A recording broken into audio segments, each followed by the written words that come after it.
मैमूना नाम है। मैमूना बार बार वोटर बन जाती है।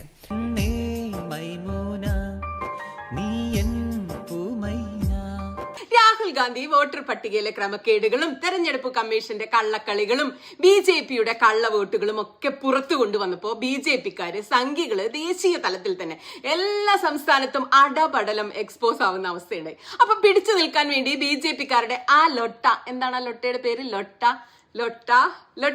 അനുരാഗ് താക്കൂർ എന്ന ലൊട്ട, എനിക്ക് വേറെ തെറി പറയാൻ താല്പര്യമില്ലാത്തതുകൊണ്ടാണ്, പറഞ്ഞിട്ട് പറഞ്ഞ വയനാട്ടിൽ മുഴുവനും കള്ളവോട്ടുകളാണെന്ന്. അതാ മുറ്റത്തൊരു മൈമൂന 3 പ്രാവശ്യം തിരിഞ്ഞു നോക്കി 3 കള്ളവോട്ട് ചെയ്തു. അത് കൊള്ളാലോ, എല്ലാരും ചെവിയോർത്ത് കൊള്ളാം. മാധവൻ നായരോ ചന്ദ്രശേഖരനോ അലക്സാണ്ടറോ ഒന്നും കള്ളവോട്ട് ചെയ്യുന്ന പോലെയല്ല മൈമൂന കള്ളവോട്ട് ചെയ്തു. ഒരു കേരള സ്റ്റോറി വരെ എടുക്കാനുള്ള പാർട്ട് 2 എടുക്കാനുള്ള സ്കോപ്പ് ഉണ്ട്. സംഘികളെല്ലാം ഭയങ്കര അലേർട്ടായി, ഹാപ്പിയായി, ചാടി ഇറങ്ങി. വയനാട് ലോക്സഭാ മണ്ഡലത്തിൽ 93,000 വോട്ടുകൾ കൃത്രിമമായി ചേർത്തതാണത്രേ. വയനാട്ടിലെ കൽപ്പറ്റയിലെ ചൗണ്ടേരിയിൽ വ്യത്യസ്ത മതത്തിലുള്ളവർ ഒരു വീട്ടിൽ താമസിക്കുന്നു എന്ന തരത്തിലാണത്രേ വിലാസം വന്നിരിക്കുന്നത്.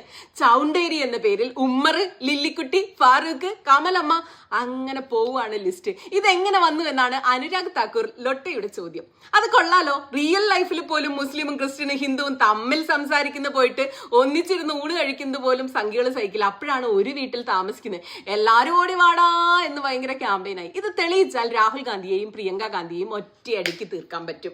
ഒരു വെടിക്ക് 2 കോൺഗ്രസ് നേതാക്കൾ. സംഖ്യകൾക്ക് ഭയങ്കര ആവേശമായി, ചാടി ഇറങ്ങി, ഓട്ടമായി, വാർത്തയായി, ദേശീയ തലത്തിൽ വലിയ ചർച്ചയായി.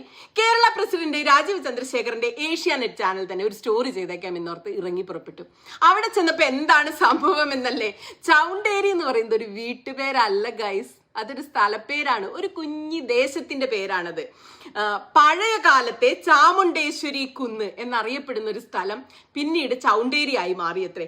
ജാതി മത ഭേദമന്യേ എല്ലാ മനുഷ്യരും അവനാന്റെ വീടിന് ചൗണ്ടേരി എന്ന് പേരിനോട് ചേർക്കാൻ തുടങ്ങി. അതായി അവരുടെ വീട്ടുപേരും വീടിന്റെ പേരും നാടിന്റെ പേരും ഒക്കെ. ചൗണ്ടേരി എന്ന് പറയുന്നത് ഞങ്ങളുടെ വീട്ടുപേരല്ല, ഇതൊരു സ്ഥലപ്പേരാ.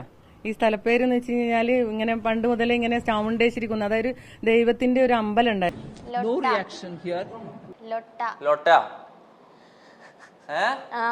വന്ന് താമസിച്ച ആളുകൾ മുഴുവൻ അവരുടെ വീട്ടുപേരിന് പകരം ഈ സ്ഥലപ്പേര് ഉപയോഗിച്ചു. അതിൽ ഈ അനുരാഗ് താക്കൂർ പറഞ്ഞതുപോലെ ഒരു മുസ്ലിം കുടുംബവും ഒരു ഹൈന്ദവ കുടുംബവും ഒരുമിച്ച് താമസിച്ചു എന്നുള്ളതാണ് പുള്ളിയുടെ ഏറ്റവും വലിയ പ്രയാസം. അത് ഈ നാട്ടിൽ നിന്നും വലിയ പ്രയാസമുള്ള കാര്യമല്ല എന്നുള്ളതാണ് ആദ്യത്തെ കാര്യം. 2, ഇവിടുത്തെ ക്രിസ്ത്യൻ ആളുകളുടെ വീട്ടുപേര് ചൗണ്ടേരി എന്നാണ്. ഇവിടുത്തെ പട്ടികജാതി പട്ടികവർഗ വിഭാഗത്തിൽപ്പെട്ട ആളുകളുടെ വീട്ടുപേര് ചൗണ്ടേരി. ഇത് സ്ഥലത്തിൻ്റെ പേരാണ്. ഇനി അദ്ദേഹത്തിനോടൊരു ഉപദേശമുള്ളത് 4 സ്ഥലപ്പേര് കൂടി ഞങ്ങളുടെ വാർഡിൽ ഇങ്ങനെ അറിയപ്പെടുന്നുണ്ട്. ഒന്ന് പാടിക്കര, പൊന്നങ്കര, കീരിപ്പറ്റ. അത് പോട്ടെ, നമുക്ക് മൈമൂൻ ഉണ്ടല്ലോ, അത് മതി. അതിന്റെ പുറകെ പോകാമെന്നോർത്ത് എല്ലാ സംഖ്യകളും കൂടി മൈമൂനയുടെ പുറകെ പോയി, ഏഷ്യാനെറ്റും പോയി. അവിടെ ചെന്നപ്പോ ഇടി വെട്ടിയവനെ പാമ്പ് കടിച്ച പോലെ ആയി അവസ്ഥ. 3 മൈമൂനിയാണ്. അയ്യേ. ഉപ്പാന്റെ പേര് വെള്ളിപ്പാടം മുഹമ്മദ്, ഭർത്താവിന്റെ പേര് മംഗലൻ അരവി, ഞാന് മൈമൂന. വോട്ട് ഞാൻ സ്ഥിരമായിട്ട് തമ്പുരാൻകുളത്തുങ്കൽ മാത്രമാണ് ചെയ്യല്. എൻ്റെ പേര് മൈമൂന TP, ഭർത്താവിൻ്റെ പേര് അലവി പുല്ലുപറമ്പ്, പിന്നെ ഫാദറിൻ്റെ പേര് മുഹമ്മദ് കുട്ടി TP.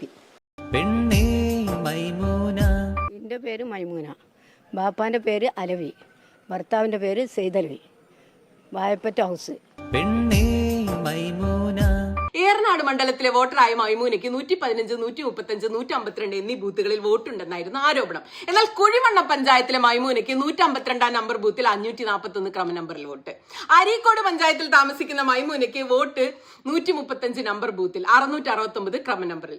കാവനൂർ പഞ്ചായത്തിലെ മൈമൂനയ്ക്ക് വോട്ടുള്ളത് 115 നമ്പർ ബൂത്തിൽ ക്രമ നമ്പർ 778. അയ്യന്റെ മോനെ, ഇനി എന്താ ചെയ്യാ? ഈ ലൊട്ടയൊക്കെ ഈ ആരോപണം ഉന്നയിക്കും മുമ്പ് അറ്റ്ലീസ്റ്റ് നമുക്ക് വിലയില്ല, നമ്മൾക്ക് സുരേന്ദ്രൻ എന്നൊരു വിലയില്ല. പക്ഷെ K സുരേന്ദ്രനോടോ ശോഭാ സുരേന്ദ്രനോടോ ആ ലൊട്ട അനുരാഗ് താക്കൂറിനൊന്ന് വിളിച്ചു ചോദിച്ചൂടെ, ഇത് കേരളല്ലേ, എന്താ സംഭവിക്കുക എന്നുള്ളത്? അല്ല, തൃശ്ശൂരിനെ കുറിച്ച് എന്താ ഇവർക്കൊന്നും പറയാനുള്ളത്? വയനാട് മാത്രമാണ് മണ്ഡലം, തൃശ്ശൂർ ഒരു മണ്ഡലല്ലേ? അതെന്താ അനുരാഗ് താക്കൂർ ജി തൃശ്ശൂരിനെ കുറിച്ച് മിണ്ടാത്തത്? ഇന്നത്തെ ക്യാപിറ്റൽ വില്ലേജ് അതിന്റെ 2nd ബ്ലോക്കിലാണ്, 4C എന്ന ഫ്ലാറ്റിലാണ്. ചേച്ചിയുടെ പേര്? പ്രസന്ന. ചേച്ചി, ഈ വോട്ടേഴ്സ് ലിസ്റ്റിലെ ഒരു 9 വോട്ടുകൾ ഈ അജയ് കുമാർ, അയ്യപ്പൻ, പിന്നെ സന്തോഷ് കുമാർ S, ഒരു സജിത് ബാബു, ഇവർ നമ്മുടെ ആരുമല്ല, നമുക്കറിയില്ല ഇവരെ. ഇതെങ്ങനെയാ നമ്മുടെ അഡ്രസ്? പിന്നെ ഞങ്ങൾക്കറിയില്ല. ഞങ്ങൾ ഇതിൽ 4 വർഷമായി താമസിക്കുന്നു. ഇപ്പൊ കഴിഞ്ഞ പ്രാവശ്യം ഇലക്ഷൻ കഴിഞ്ഞപ്പോൾ ഇവിടെ പ്രശ്നം ഉണ്ടായെന്നൊക്കെ പറഞ്ഞു. ഇതിന്റെ പേരിൽ വോട്ട് ചെയ്യാൻ ആൾക്കാർ വന്നു, ഹരിശ്രീയിൽ പ്രശ്നമൊക്കെ ഉണ്ടായെന്ന് പറഞ്ഞു. അങ്ങനെ വന്ന് ഇവിടെ പരാതി കൊണ്ട് വന്നപ്പോൾ ഞാൻ സൈൻ ചെയ്ത് കൊടുത്തിട്ടുണ്ടായിരുന്നു. ഞങ്ങൾക്ക് അറിയുന്ന ആൾക്കാരല്ല, ഞങ്ങളുടെ ഇതിൽ ഞങ്ങളുള്ളൂ എന്ന് പറഞ്ഞിട്ട് കൊടുത്തിട്ടുണ്ടായിരുന്നു. ഇതിനെ കുറിച്ച് ഒന്നും പറയാനില്ല, ഓരോരുത്തരും ഒരു അക്ഷരം പറയാനില്ല. എന്നാലും കേരളത്തിലെ ചില BJP നേതാക്കൾക്ക് ഇതേക്കുറിച്ച് പറയാനുള്ളത് കേട്ട് നല്ല രസമുണ്ട്. ഞാൻ മണിക്കൂറുകളോളം ചിരിച്ചു. ഇനി നമുക്ക് ഒന്നിച്ചു ചിരിക്കാം. എന്താ ഈ വ്യാജ വോട്ട് എന്ന് പറഞ്ഞാൽ ഉദ്ദേശിക്കുന്നത്? എനിക്ക് ഇതുവരെ മനസ്സിലാക്കാത്തൊരു കാര്യം. അല്ല, അത് ശരിയാണല്ലോ. ഇതിപ്പോ ഇന്നലെ ജനിച്ചൊരു കുഞ്ഞുവാവയാണ്. വ്യാജ വോട്ട് എന്താണെന്നറിയില്ല, ഒന്നും എന്താണെന്നറിയില്ല. എന്തൊരു പാവല്ലേ. അല്ല സാർ, എന്നാൽ അറിയുന്നത് വെച്ച് എന്തെങ്കിലും ഒന്ന് പറ. ഇപ്പോ സുരേഷ് ഗോപി ജയിച്ചത് ഇങ്ങനെ എന്താ ഒരു 11 ആളുടെ പേരാണ് ഞാൻ ഈ കഴിഞ്ഞ ദിവസം ഏതോ പത്രങ്ങളിൽ കണ്ടത്. 75,000 വോട്ടിന് ജയിച്ച ആള് ഇനി 11 പേര് കള്ള വോട്ടാണെന്ന് തന്നെ ഇരിക്കട്ടെ, അദ്ദേഹത്തിന്റെ ജയം ഇല്ലാതാവില്ലല്ലോ. അതാണ് എന്തൊരു ന്യായമായ ചോദ്യം. ഇനിയിപ്പോ ഈ 11 വോട്ട് കള്ളവോട്ടാണെന്ന് തന്നെ വിചാരിക്കുക. എന്ന് വെച്ചാൽ സുരേഷ് ഗോപി ഇപ്പൊ തോക്കുവോ? ഒരു 11 വോട്ടൊക്കെ കള്ളവോട്ട് ചെയ്യണ ഇത്ര വലിയ കുറ്റാണോ? മറ്റേ കൂട്ടിയന്റെ അത്ര കുറയുന്നില്ല എന്ന് പറഞ്ഞ പോലെ കള്ളവോട്ട് 11 ചെയ്താലും സുരേഷ് ഗോപിയുടെ ജയ് ഇല്ലാതാവുന്നില്ല. അടിപൊളി. അതെ, ഞങ്ങളെ മിടുക്കാണ്. സുരേന്ദ്രൻ പറഞ്ഞില്ലേ, ഇനിയും ചേർക്കും. 29-നും ചേർക്കും, 34-നും ചേർക്കും. അതാണ് ഇത്. ഞങ്ങളെ മിടുക്കാണ് BJP-ക്കാരെ. എത്ര കള്ളവോട്ട് വേണേലും ഞങ്ങൾ ചേർക്കും. കാസർഗോട്ടും ചേർക്കും, തിരുവനന്തപുരത്തും ചേർക്കും, തൃശ്ശൂരും ചേർക്കും, ഡൽഹിയിലും ചേർക്കും, വാരണാസിയിൽ വരെ ഞങ്ങൾ ചേർക്കും. മിടുക്കാണ് ഇത്, ഞങ്ങളെ മിടുക്ക്. 60,000 വോട്ട് ഒരു MLA പോലും ഇല്ലാത്ത പാർട്ടി ഞങ്ങളിവിടെ അനധികൃതമായി ചേർക്കുമ്പോൾ നിങ്ങൾ എന്ത് കണ്ടിരിക്കുകയായിരുന്നു? ഇവിടെ നിങ്ങളൊക്കെ പോയി തൂങ്ങിച്ചാവുന്നതാണ് നല്ലത്. ഒന്നും രണ്ടുമല്ല, 60,000 കള്ളവോട്ട് ചേർത്ത് നമുക്കൊക്കെ തൂങ്ങിച്ചത്തൂടെ എന്ന ചോദ്യം. ചത്തോളാമേ. ഞങ്ങളുടെ അത്ര തൊലിക്കട്ടി ശ്രീമാൻ സുരേഷ് ഗോപിക്ക് ആയിട്ടില്ല. ശോഭേച്ചി പറഞ്ഞത് കറക്റ്റ് കാര്യം. എന്തുകൊണ്ടാണ് സുരേഷ് ഗോപി ഈ വിഷയത്തെ കുറിച്ച് പ്രതികരിക്കാത്ത വെച്ചാല് ബാക്കിയുള്ള ശോഭേച്ചിക്കും മുരളീധരനും സുരേഷ് ഗോപി പിന്നെ സുരേന്ദ്രനും എന്നുള്ള തൊലിക്കട്ടി സുരേഷ് ഗോപിക്കായിട്ടില്ല. അതുകൊണ്ട് ഇതുപോലെ വന്ന് ഉളുപ്പില്ലായ്മ പറയാൻ പറ്റാത്തതുകൊണ്ടാണ് സുരേഷ് ഗോപി. സത്യം, ശോഭേച്ചി മാത്രമേ ഇവിടെ സത്യം പറയുള്ളൂ. 2 വോട്ട് വോട്ടർ പട്ടികയിൽ 2-3 സ്ഥലത്ത് ഒരാളിന് വോട്ടുണ്ടായാൽ അത് കുറ്റമാണോ?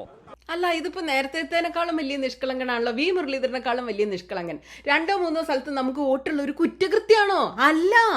അദ്ദേഹത്തിന് എത്രയിടത്ത് വോട്ട് കിടന്നാലും ഒരിടത്തെ വോട്ട് ചെയ്തിട്ടുള്ളൂ. അതാണ് അദ്ദേഹത്തിന്റെ മര്യാദയും. 2 സ്ഥലത്ത് വോട്ടർ പട്ടികയിൽ ചേർത്തിട്ട് അത് മര്യാദ എന്നാണോ പറയുന്നത്? കുറ്റമാണോ? റിപ്പോർട്ടർ ചാനലിനോട് ഞാൻ ചോദിക്കുന്നു. ഒരാളിന്റെ പേര്, താങ്കളുടെ പേര് 2 വച്ചത് കുറ്റമാണോ എന്നുള്ളതല്ല. ന്യായമാണോ? അത് ന്യായമാണോ? ഞാൻ ചോദിച്ചതിന് നല്ല ഉത്തരം പറഞ്ഞു. ഞാൻ ചോദിച്ചതിന് തിരിച്ച് കൗണ്ടർ ചോദ്യമല്ലേ ചോദിച്ചത്? സുരേഷ് ഗോപിയുടെ അല്ലല്ല, ഇത് മറുപടി പറയാം. സുരേഷ് ഗോപിയുടെ ഞാൻ വിചാരിച്ചു ഇയാൾ മാന്യമായിട്ട് സംസാരം. അവസാനം പേപ്പട്ടി കടിച്ച പോലെയായി അവസ്ഥ. പേന്നായി. അല്ല, ശരിക്കും ഇവരൊക്കെ എന്താ വിചാരിക്കണം? എത്ര സ്ഥലത്ത് വേണേലും വോട്ട് ചേർക്കാം, എത്ര വോട്ടർ പട്ടികയിൽ വേണേലും ഇരിക്കാം, എന്നിട്ട് വളരെ നിഷ്കളം കഴിച്ചു നോക്കി. ഇതൊക്കെ ഒരു കുറ്റാണോ? പറയൂ. അത് സുരേഷ് ഗോപിയോട് ചോദിക്കണം, അത് എന്നോട് ചോദിച്ചൊരു കാര്യമില്ലല്ലോ.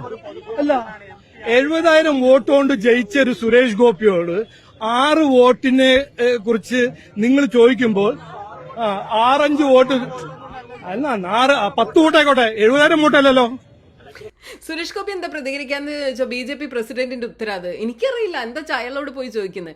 പിന്നെ നമ്മളെ വി മുരളീധരൻ പറഞ്ഞ പോലെ മറ്റേ ന്യായീകരണം. അത്ര 6-7 എന്നല്ല പറയണം. 6-5 വോട്ടിന് ഒരു കള്ള വോട്ട് ചെയ്താൽ എന്താ കുഴപ്പം? 10-70,000 വോട്ടിന്റെ ഭൂരിപക്ഷമില്ലേ? നല്ല പ്രസിഡന്റ്. അഡ്വക്കേറ്റ് ബി ഗോപാലകൃഷ്ണൻ, എന്തുകൊണ്ടാണ് സുരേഷ് ഗോപി ഈ ചോദ്യങ്ങളോട് പ്രതികരിക്കാത്തത്? സുരേഷ് ഗോപി അല്ലല്ലോ വോട്ട് ചേർത്തത് BJP അല്ലേ? ബി ഗോപാലകൃഷ്ണൻ പറഞ്ഞു BJP പിന്നെ സുരേഷ് ഗോപി എന്തിനാ പ്രതികരിക്കണേ? ഞങ്ങളല്ലേ കള്ളവോട്ടൊക്കെ ചേർത്തത്. അപ്പൊ പിന്നെ സുരേഷ് ഗോപി എന്തിനു പ്രതികരിക്കണം എന്ന്. സുരേഷ് ഗോപി അല്ലല്ലോ പ്രതികരിക്കേണ്ടത്. സുരേഷ് ഗോപി പ്രതികരിക്കേണ്ട കാര്യമില്ല. വോട്ട് ചേർത്തത് BJP പ്രതികരിച്ചത്. അതായത് ഈ വ്യാജ മേൽവിലാസത്തിൽ വോട്ട് ചേർത്തത് BJP എന്നാണോ പറയുന്നത് ബി ഗോപാലകൃഷ്ണൻ? കറക്റ്റ്.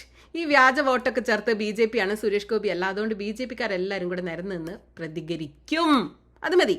ഈ ഇന്ത്യ മഹാരാജ്യത്ത് ജമ്മു കാശ്മീരിൽ പോയി ഭാരതീയ ജനതാ പാർട്ടിയുടെ സംസ്ഥാന വൈസ് പ്രസിഡന്റ് എന്ന നിലയിൽ എനിക്ക് വോട്ട് ചെയ്യാനുള്ള അവകാശമുണ്ടോ ഇല്ലയോ? താങ്കൾ പറ. താങ്കളെ ഞാൻ ചോദിക്കാൻ ഉത്തരം പറ. ജമ്മു കാശ്മീരിൽ പോയിട്ട് അല്ലെങ്കിൽ ഡൽഹി പോയിട്ട് എനിക്ക് വോട്ട് ചെയ്യാനുള്ള അവകാശമുണ്ടോ ഇല്ലയോ? പറയൂ.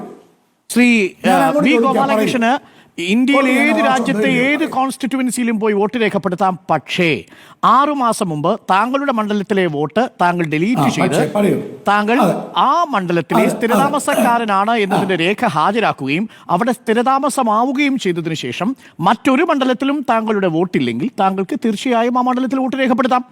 എനിക്ക് ഇമാജിൻ ചെയ്യാനുള്ള അവകാശമുണ്ടല്ലോ. അരുൺകുമാർ മത്സരിക്കുന്നു. കാരണം അദ്ദേഹം അങ്ങയുടെ ഈ സത്യസന്ധമായിട്ടുള്ള പത്രപ്രവർത്തനം കണ്ട് പുളകിതനായ ഞാൻ അരുൺകുമാറിനെ വോട്ട് ചെയ്യാൻ വേണ്ടി വരികയാണ്. ഞാൻ എന്താ ചെയ്യേണ്ടത്? ഞാൻ ചെയ്യേണ്ടത് അരുൺകുമാറെ, ഞാനൊരു വീട് ഒന്നുകിൽ വിലയ്ക്ക് മേടിക്കാൻ, അല്ലെങ്കിൽ ഞാനൊരു വീട് വാടകയ്ക്ക് എടുക്കാൻ, എന്നിട്ടൊരു 6 മാസം ഞാൻ അവിടെ താമസിക്കുക. എന്നിട്ട് ആ 6 മാസം മുമ്പ് ഞാൻ വാടകയ്ക്ക് എടുത്ത വീടിന്റെ വാടക രശീതി അല്ലെങ്കിൽ വാടക ചീട്ട് ഞാൻ പ്രദർശിപ്പിക്കുക. ഞാൻ ഇവിടെ വാടകയ്ക്ക് എടുത്തു. നിങ്ങൾ പറഞ്ഞതിലൊരു തെറ്റുണ്ട്. എന്റെ നിലവിലുണ്ടായിരുന്ന വോട്ട് ഞാൻ ഡിലീറ്റ് ചെയ്യണം. അതിന്റെ ആവശ്യമില്ല. ഞാൻ ചെയ്യാതിരുന്നാൽ മതി വോട്ട്. ചെയ്താലാണത് കള്ളവോട്ട്, ചെയ്യാതിരുന്നാൽ കള്ളവോട്ടല്ല. എന്തൊരു വിവരാലേ ബി ഗോപാലകൃഷ്ണന്. അപ്പൊ എന്തിനാണ് ഇങ്ങനെ വീട് വാടകയ്ക്ക് എടുക്കുക, സ്വന്തം വാങ്ങുകയൊക്കെ ചെയ്യാമെന്ന് അറിയാവുന്ന BJP-ക്കാര് തൃശ്ശൂരിലെ മറ്റേ ആ ചേച്ചീന്റെ ഫ്ലാറ്റിൽ പോയിട്ട് വേറെ കുറെ കള്ളവോട്ട് ചേർത്ത് അപ്പൊ എങ്ങനെ അങ്ങോട്ട് ചെയ്താൽ പോരെന്ന്. അപ്പൊ ഇതൊക്കെയാണ് ഇവരുടെ ന്യായീകരണം. അപ്പൊ എന്താണ് മൈമൂന, അതാ അനുരാഗ് താക്കൂർ തിരിഞ്ഞു നോക്കി, അതാ മുറ്റത്തൊരു മൈമൂന. അപ്പോഴാണ് മനസ്സിലായത് ഇത് ഒരു മൈമൂനയല്ല 3 മൈമൂനയാണ്. പിന്നെ തിരിഞ്ഞു നോക്കാതെ ഓടി guys. No reaction here. Lotta.